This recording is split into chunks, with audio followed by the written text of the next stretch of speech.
नाज़रीन अस्सलाम वालेकुम। ज़ेड न्यूज़ के ख़बरनामे में आपका इस्तकबाल है। मैं सलमान ख़ान। आगे बढ़ने से पहले सुर्ख़ियों पर नज़र डालते हैं। राहुल गांधी के अमेरिका में बयान पर वज़ीर ख़ारजा एस जयशंकर का बयान।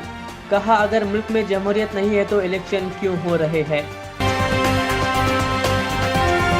500 रुपये के नोट्स को वापस लेने का कोई मंसूबा नहीं, अफवाहों पर ध्यान ना दे, RBI के गवर्नर की वजाहत।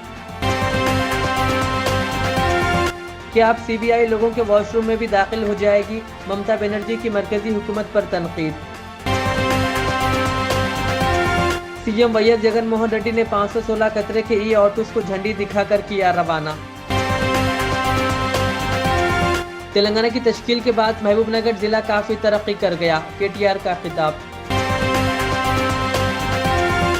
इंश्योरेंस की रकम की तकसीम के मसले पर झगड़ा, छोटे भाई ने बड़े भाई का कर दिया कत्ल। तेलंगाना के कामारेड्डी में अफसोसनाक वाकया। पेश खबरों की तफसील।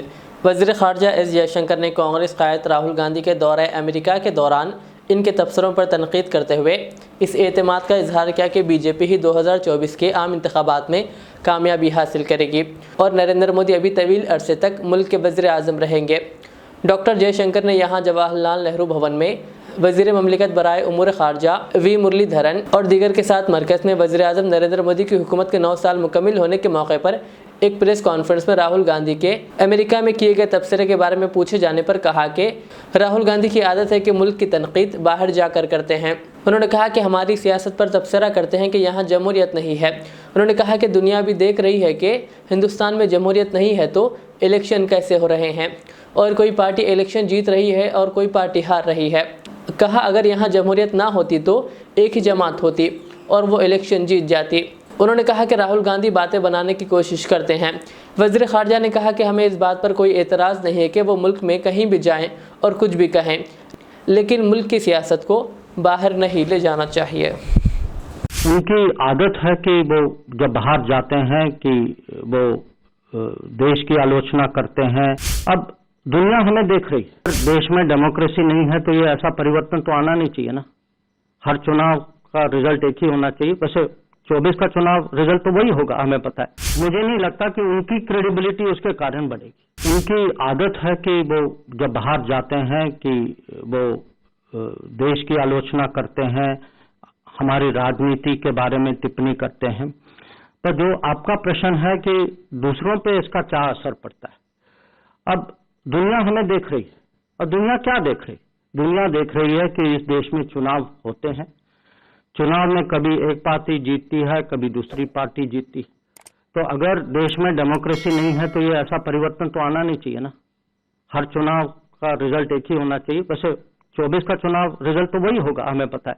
हाँ, पर अगर आप देखें जो ये पूरा नैरेटिव जो है, ये हमारे यहाँ एक देश में नैरेटिव बना है और जब ये नैरेटिव देश में नहीं चलता या कम चलता है तो इसको बाहर ले जाते हैं और उनकी अपेक्षा है कि बाहर का सपोर्ट जो है वो देश में चलेगा। मुझे लगता है कि यहाँ आम नागरिक जो है, जो देखिए हमारे यहाँ जितनी भी आप बीच में हमारे यहाँ डेमोक्रेसी है, आपका कुछ भी होगा, मेरा कुछ भी होगा, आपकी पॉलिटिक्स कुछ होगी, हमारी कुछ होगी। हमें देश में जो करें मुझे इसमें कोई इतराज नहीं, पर मुझे नहीं लगता कि बाहर जाके देश की पॉलिटिक्स को बाहर ले जाना देश के हित में नहीं, और मुझे नहीं लगता कि उनकी क्रेडिबिलिटी उसके कारण बढ़ेगी। मुल्क में नोटबंदी और 2000 रुपये के नोटों की वापसी को लेकर बड़े पैमाने पर शक व शुबहात का इजहार किया जा रहा है। ऐसी खबरें भी लोगों में गश्त कर रही है कि 2000 रुपये के नोट वापस लेने के बाद हुकूमत 1000 रुपये के नोट दोबारा मुतारिफ करवाने वाली है और 500 रुपये के नोट को भी मनसूख कर दिया जाएगा। RBI के गवर्नर शक्तिकांत दास ने जुमेरात को एक प्रेस कॉन्फ्रेंस के दौरान 500 और 1000 रुपये के नोटों के ताल्लुक से गश्त करने वाली खबरों पर अहम बयान दिया। RBI के गवर्नर ने वाज़ेह किया कि 1000 रुपये के नोट वापस लाने का कोई इरादा या ख्याल नहीं है। इसी तरह उन्होंने वजाहत की कि 500 रुपये के नोटों को भी किसी भी हालत में वापस लेने का कोई मंसूबा नहीं है। उन्होंने कहा कि इनकी समझ में नहीं आता कि इस किस्म की मुहिम क्यों चलाई जा रही है। उन्होंने लोगों से अपील की कि ऐसी खबरों पर यकीन ना करें।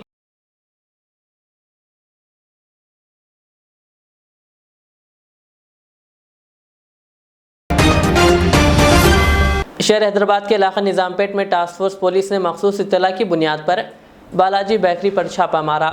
टास्क फोर्स पुलिस को मालूम होता कि ये बेकरी बगैर इजाज़त के चलाई जा रही है और यहाँ मिलावटशुदा केमिकल से केक बनाकर फ़रोख्त किए जा रहे हैं। अलावा अजी यहाँ साफ़ सफाई के भी मुनासिब इंतज़ामात नहीं थे। ऐसा नहीं कि शहर की तमाम बेकरियों में गंदगी है, लेकिन बाज़ अफराद अपनी शख्सी फ़ायदे के लिए इस तरह की हरकतें कर रहे हैं। पुलिस ने इस मामले में मुकदमा दर्ज कर लिया। वाज़ेह है कि मिलावटशुदा आइसक्रीम, अदरक लहसुन के पेस्ट और चॉकलेट्स की तैयारी के बाद अब केक की तैयारी का रैकेट बेनकाब हुआ है। शहरियों का मुताल्लिक़ा हुकाम और पुलिस से मुतालबा है कि अवाम की जानो माल से खिलवाड़ करने वालों के खिलाफ मुहिम चलाते हुए इनके खिलाफ सख्त कार्रवाई की जाए। मगरबी बंगाल की वज़ीर आला ममता बनर्जी ने रियासत के मुख्तलिफ इलाक़ों में बल्दियात पर CBI के दावों पर एक बार फिर मरकज़ को शदीद तनक़ीद का निशाना बनाया। उन्होंने सवाल किया कि क्या अब मरकज़ी एजेंसियाँ लोगों के वॉशरूम में दाखिल हो जाएंगी। ममता बनर्जी ने उड़ीसा के बालासुर में 2 जून को भयानक ट्रेन हादसे के महलूकिन के रिश्तेदारों में मुआवज़ों के चेक्स तकसीम कर रही थी। उन्होंने कहा कि हादसे के पीछे की असल वजूहात को दबाने की हर मुमकिन कोशिश की जा रही है। उन्होंने कहा कि आज मैंने सुना कि CBI मगरबी बंगाल के बल्दियात में दाखिल हो गई। कहा कि अब CBI लोगों के खानगी वॉशरूम में दाखिल हो जाएगी। বাধ্য করেছে পরিস্থিতি আমায় এত বড় একটা ঘটনা দুর্ঘটনা কি করে ধামাচাপা দেওয়া যায় তার প্রচেষ্টা এবং প্রচেষ্টা যাদের পরিবারগুলো সব হারিয়েছেন তারা এদের কাছে কৈফিয়ত চান যে সত্য তথ্য বেরোক। কেন অ্যাক্সিডেন্টটা হলো, কেন এতজন মারা গেল? বিংশ শতাব্দীর সবচেয়ে বড় অ্যাক্সিডেন্ট। CBI কি করবে? ক্রিমিনাল কেস হলো তো CBI করবে। পুলওয়ামা দেখেননি? তখনকার রাজ্যপাল কি বলে দিয়েছে? আজকেও ধামাচাপা দেবার জন্য ব্যাপারটা অ্যাকচুয়াল অ্যাক্সিডেন্টের ইনভেস্টিগেশন হলো না, সব সাফা হয়ে গেল, কোনো এভিডেন্স নেই। আমি চাই সত্যটা বেরোক। রেল ইনসিডেন্ট অ্যাক্সিডেন্ট না করে সকাল থেকে CBI কে পাঠিয়ে দিয়েছে দিল্লি। কলকাতার 14টা থেকে 16টা মিউনিসিপ্যালিটিতে ঢুকে গেছে, নগরান্নয়নে ঢুকে গেছে। এবার কি বাথরুমেও ঢুকবে নাকি? জিজ্ঞেস করুন, ওয়াশরুমেও ঢুকবে এখন? ওইটুকুই বাকি আছে। এসব করে এত বড় অ্যাক্সিডেন্ট ধামা চাপা দেয়া যায় না। প্রত্যেকটা আত্মার আত্মীয়রা কাঁদছে, আত্মাগুলো কাঁদছে। মনে রাখবেন, তাদের শান্তি ফিরিয়ে দিতে হবে, তাদের আপনজনকে ফিরিয়ে দিতে হবে। আপনজনকে আপনারা ফিরিয়ে দেননি, কেড়ে নিয়েছেন, তারা কোনোদিনও ফিরে আসবে না। কিন্তু সঠিক ব্যবস্থা হোক, তদন্ত হোক। মিথ্যে কথা বলে ছাইকে কখনো আগুনকে কখনো ছাই চাপা দেওয়া যায় না। BRS के वर्किंग सदर व रियासती वज़ीर बल्दी नज़्म व नक्श KTR ने कहा कि तश्कील तेलंगाना के बाद ज़िले महबूबनगर की छवि मुकम्मल तौर पर तब्दील हो चुकी है। उन्होंने कहा कि कभी नक़ल मकामी के लिए जाने जाना वाला ये ज़िला आज इरीगेशन आपाशी के लिए शोहरत हासिल कर चुका है। आज महबूबनगर में स्किल डेवलपमेंट सेंटर के तामीराती कामों का संग बुनियाद रखने के बाद खिताब करते हुए KTR ने कहा, वज़ीर आला के चंद्रशेखर राव की क़यादत वाली हुकूमत की जानिब से गरीब पसमानदा तबक़ात और अक़लियतों को मियारी तालीम से आरास्ता करने के लिए 1000 से ज़ायद अक़ामती स्कूल का क़याम अमल में लाया गया।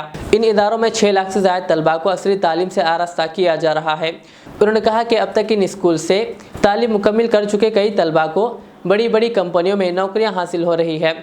గౌరవనీయులైన నాయకులందరికీ, గౌరవనీయులైన పెద్దలందరికీ, కార్నింగ్ సంస్థ ప్రతినిధులు, SGD సంస్థ ప్రతినిధులు పేరు పేరున అందరికీ హృదయపూర్వకంగా నమస్కారం। మీ అందరికీ ప్రత్యేకంగా స్వాగతం, సుస్వాగతం। మా పాత్రికేయ మిత్రులకు కూడా ప్రత్యేక నమస్కారాలు। వెంకటేశ్వర రెడ్డి గారు ఎప్పుడో దేవరకద్రకు పిలిచినా, ఎన్ని సందర్భాల్లో వచ్చినా, సరిగ్గా 10 నెలల కింద ఇక్కడికి వచ్చినప్పుడు కానీ ఈరోజు కానీ నాకు ఎప్పుడు అనిపించేది, ఎప్పుడు ఇక్కడి నుంచి పోయేటప్పుడు కూడా అనిపించేది ఏంటంటే, ఇంత చక్కటి ఎమ్మెల్యే, ఇంత మంచి ఎమ్మెల్యే బహుశా మొత్తం పాలమూరులో కాదు, మొత్తం రాష్ట్రంలోనే అతి కొద్ది మందిలో మీ ఎమ్మెల్యే గారు ఖచ్చితంగా ఒకడు అని మాత్రం చెప్పవచ్చు। ఎందుకంటే ఎప్పుడు కలిసినా, ఏ సందర్భంలో కలిసినా అన్న మా నియోజకవర్గానికి ఫలానా గ్రామానికి ఫలానాది కావాలి, ఫలానా పని కావాలని చెప్తాడు। ఈరోజు కూడా ఇక్కడికి రాగానే చెప్పిన మాట ఏంటంటే, అన్న మా గ్రామానికి ఈ గ్రామానికి వేముల గ్రామానికి చెరువు ఉన్నది, ఆ చెరువును నింపాలని చెప్పి స్థానికంగా మా ప్రజలు కోరుతా ఉన్నారు. తప్పకుండా దాన్ని నింపాలని చెప్పినారు. నింపి చూపెట్టే బాధ్యత తప్పకుండా మాది అనే మాట ఈ సందర్భంగా నేను విజ్ఞప్తి చేస్తా ఉన్నాను. అది మాత్రమే కాదు, వెంకటేశ్వర రెడ్డి గారి నాయకత్వంలో దేవరకద్ర నియోజకవర్గం ఎంత గొప్పగా మారిందో, ఎంత బ్రహ్మాండంగా అభివృద్ధి బాటలో ముందుకు పోతున్నదో ఒక్కసారి మీకు చెప్పాలి. 2014లో దేవరకద్ర నియోజకవర్గంలో తెలంగాణ రాష్ట్రం ఏర్పడ్డ నాడు కేవలం 40,000 ఎకరాలకు మాత్రమే సాగునీరు అందేది. ఇవాళ 9 సంవత్సరాలు పూర్తి చేసుకొని దశాబ్దంలోకి తెలంగాణ అడుగు పెడుతున్న సందర్భంగా ఈరోజు మనం ముఖ్యంగా ఈ 8 జూన్ని సాగునీటి దినోత్సవంగా చెరువుల దగ్గర సంబరాలు చేసుకునే దినంగా ఈరోజు కార్యక్రమాలు జరుపుకుంటా ఉన్నాం. మరి ఈరోజు మీ అందరికీ నేను చేసే విజ్ఞప్తి, దేవరకద్ర నియోజకవర్గంలోని 434 చెరువులుంటే ఏ ఒక్క చెరువును కానీ కుంటను కానీ వదిలిపెట్టకుండా ప్రతి చెరువుని ప్రతి కుంటని మిషన్ కాకతీయ కింద బాగు చేసిన నాయకుడు మీ ఆలా వెంకటేశ్వర రెడ్డి గారు అనే మాట ఈ సందర్భంగా నేను విజ్ఞప్తి చేస్తా ఉన్నా. ఒక్క చెరువులు మాత్రమే కాదు, ముఖ్యమంత్రి గారు ఒక చిన్న అవకాశం ఇచ్చినారు. చెక్ డ్యామ్లు కట్టుకోండి, చెక్ డ్యామ్లు కట్టుకుంటే నీళ్లు నిల్వ ఉంటాయి, భూగర్భ జలాలు పెరుగుతాయి. అటు మత్స్యకారులకు, చేపలు పట్టే వృత్తి మీద ఆధారపడ్డ వాళ్ళకు కానీ, రైతులకు కానీ, ఇతర కుల వృత్తిలో ఉన్న వాళ్ళకు కానీ అందరికీ లాభం అవుతుందని చెప్పి అందరు ఎమ్మెల్యేలకు చెప్తే అందరికంటే గొప్పగా ఈ రాష్ట్రంలోనే పనిచేస్తున్న నాయకుడు ఆల వెంకటేశ్వర రెడ్డి గారు. మొత్తం 21 చెక్ డ్యాంలు కందూరు పెద్దవాగు మీద, అదేవిధంగా ఊకచెట్టు వాగు. वज़ीर आला KCR अक़लियतों के हकीकी हमदर्द है और इनकी पसमानदगी के खात्मे के लिए कोशा हैं। बिलखुसूस तालीमी मैदान में बेहतरीन मनसूबाबंदी कर रहे हैं।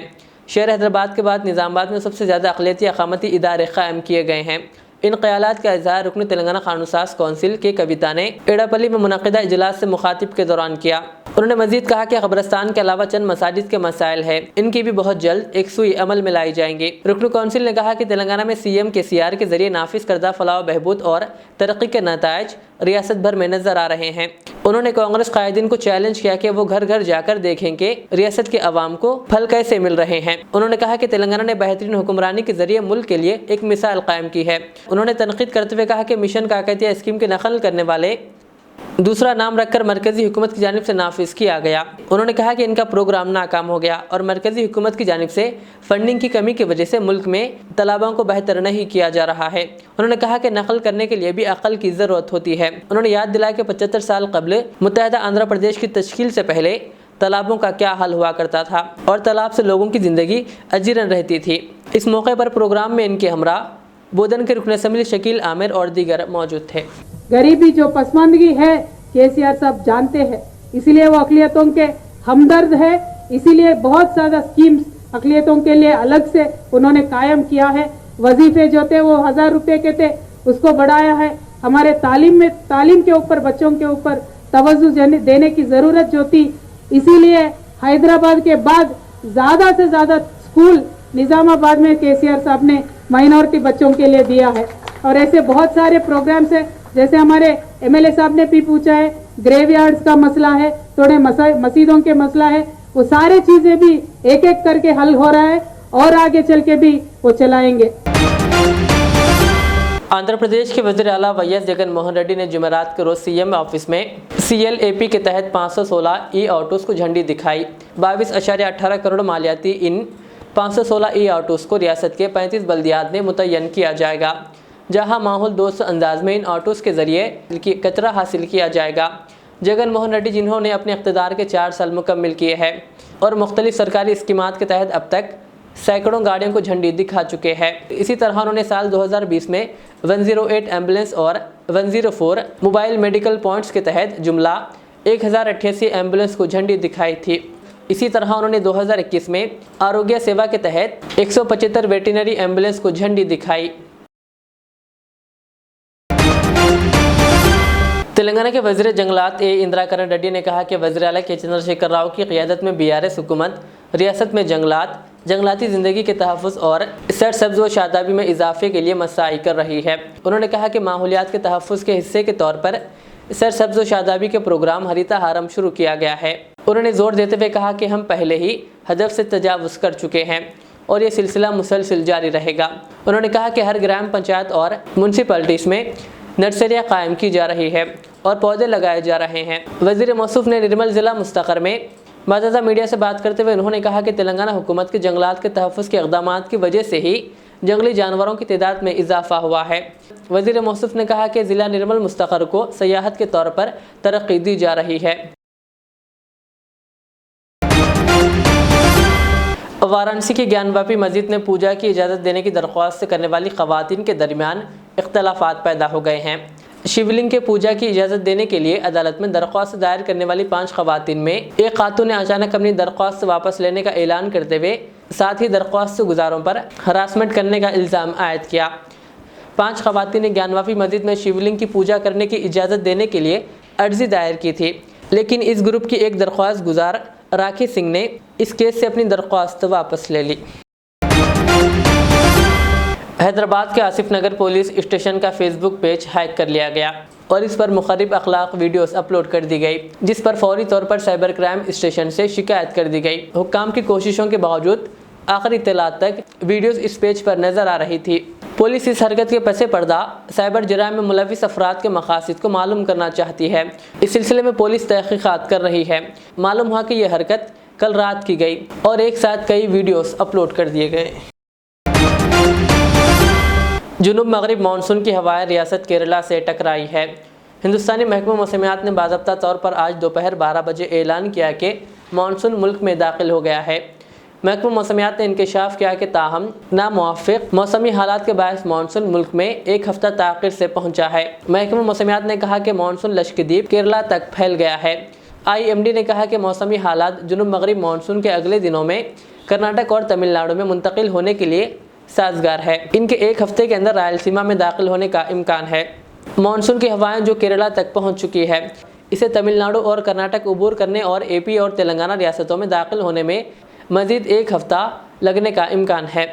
तेलुगु रियासतों में मानसून का असर देखने में कुछ वक्त और लगेगा। इधर महकमा मौसमियात का कहना है कि सूरज मामूल के मुताबिक रहेगा। अगर पिछले साल का जायज़ा लिया जाए तो इस साल मानसून हवाएँ मुल्क में ज़्यादा ताख़िर से दाखिल हुई है। भाई के हादसे की रकम पर आने वाली इंश्योरेंस की रकम की तकसीम के मसले पर 2 भाइयों के दरमियान हुए झगड़े ने एक भाई की जान ले ली। तफसीलात के मुताबिक बदकमा कुंटे के रहने वाले 2 भाइयों सादिक और अमजद के दरमियान इंश्योरेंस की रकम की तकसीम के मसले पर गुज़िश्ता चंद दिनों से झगड़ा चल रहा था। चंद दिन कबल इनके एक भाई की हादसे में मौत हो गई थी, जिसके इंश्योरेंस की रकम घर वालों को मिल गई। इस रकम की तकसीम पर इन दोनों में तनाज़ा चल रहा था। बताया गया कि आज सुबह कामारेड्डी के पुराने बस स्टैंड के पास बड़े भाई सादिक की खून में लुथपुत नाश पाई गई। मुकामी लोगों ने इसकी पुलिस को इत्तला दी, जिसके फौरी बाद पुलिस वहां पहुंच गई और नाश के पास सादिक और इसके बहन का आधार कार्ड बरामद हुआ। बहन के आधार कार्ड की बुनियाद पर पुलिस ने मुतवफ़्फ़ी के घर का पता चलाया और पुलिस सादिक के घर पहुंच गई, जहां पुलिस ने सादिक की मां से पूछताछ की, जिस पर मुतवफ़्फ़ी की मां ने पुलिस को बताया कि इनके 3 बेटे हैं और एक की हादसे में मौत हो गई। इसके बाद अब सादिक और अमजद 2 बेटे हैं, जिसमें सादिक बड़ा है। मां ने मज़ीद बताया कि ये दोनों चारशंबे की रात मिलकर रवाना हुए थे और सिर्फ अमजद वापस आया। सादिक के बारे में पूछने पर अमजद ने बताया कि वो जनगांव गया है। शुबा जाहिर किया गया कि अमजद ने मिलकर बड़े भाई का कत्ल कर दिया, क्योंकि इनमें रकम का तनाज़ा चल रहा था। पुलिस स्टेशन में सिलसिले में एक मुकदमा दर्ज कर लिया गया और पुलिस ने अमजद को हिरासत में ले लिया और तहकीकात का आगाज़ कर दिया।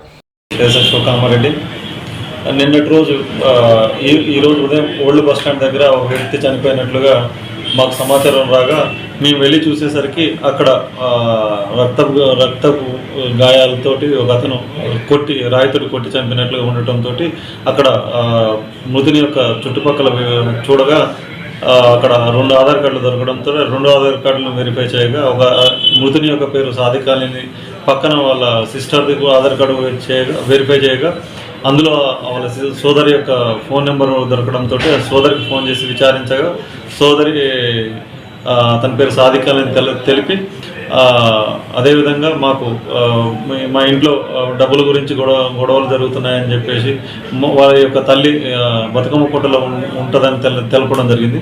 దాంతో మేము బతుకమ్మ కుంటకు పోయి వెళ్ళి వాళ్ళ తల్లిని విచారించగా వాళ్ళ తల్లి నిన్న రాత్రి పూట వాళ్ళ 3 కుమారులైన సాదిక్, అమ్జద్, మరియు సలీం ముగ్గురు కలిసి బయటికి వెళ్ళి వస్తామని చెప్పేసి నైట్ వీళ్ళిద్దరే తిరిగి రావడంతో సాదిక్ రాకపోయేసరికి వాళ్ళ తల్లి అతన్ని ఎందుకు రాలేదని అడగడంతో అతను జనగామ వెళ్ళిపోయినాడని తెలపడం జరిగిందంటే వాళ్ళ తల్లికి. దాంతో అదే విషయం మాకు తెలపడంతో ఈ కేసు మృతుని యొక్క తల్లితోటి ఫిర్యాదు తీసుకొని విచారణ చేపట్టడం జరుగుతుంది, అదుపులోకి తీసుకోవడం జరుగుతుంది. भैंसा गवर्नमेंट एरिया अस्पताल में मौजूद ब्लड बैंक सेंटर में डॉक्टर काशीनाथ एरिया अस्पताल सुपरिटेंडेंट की निगरानी में खून का अतिया कैंप मुनक्किद किया गया, जिसमें खालिद खान BRS कायद, हाफिज मोहम्मद सरफराज उद्दीन और गंगाधर ने रजाकाराना तौर पर खून का अतिया देते हुए जज्बे इंसानियत का मुजाहरा किया। इस मौके पर एरिया अस्पताल सुपरिटेंडेंट डॉक्टर काशीनाथ और हमारा सहारा यूथ रियासती सदर काजी अयूब अहमद ने इन्हें मुबारकबाद पेश की। इस कैंप में rural HCO Abdul Salim, Syed Makhdoom Ali, Abdullah, Mir Wajid Ali, Syed Ala Hashmi, Mohammed Rizwan Lala, Tamjeed Kashif, blood bank technician Srinivas और नर्सेस के अलावा दीगर मौजूद थे। आखिर में सुर्खियां और एक बार।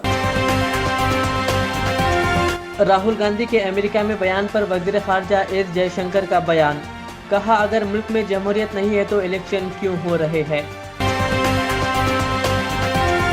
500 रुपए के नोट्स को वापस लेने का कोई मंसूबा नहीं, अफवाहों पर ध्यान ना दे, RBI के गवर्नर की वजाहत। क्या अब CBI लोगों के वॉशरूम में भी दाखिल हो जाएगी, ममता बनर्जी की मरकजी हुकूमत पर तनकीद। CM YS जगनमोहन रेड्डी ने 516 कतरे के ऑटोस को झंडी दिखाकर किया रवाना। तेलंगाना की तश्कील के बाद महबूबनगर जिला काफी तरक्की कर गया, KTR का खिताब। इंश्योरेंस की रकम की तकसीम के मसले पर झगड़ा, छोटे भाई ने बड़े भाई का कर दिया कत्ल। तेलंगाना के कामारेड्डी में अफसोसनाक वाकया।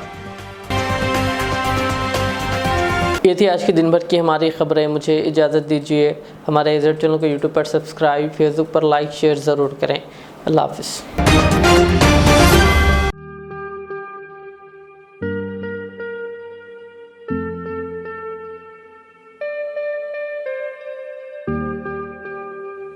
Siddique traders import and export,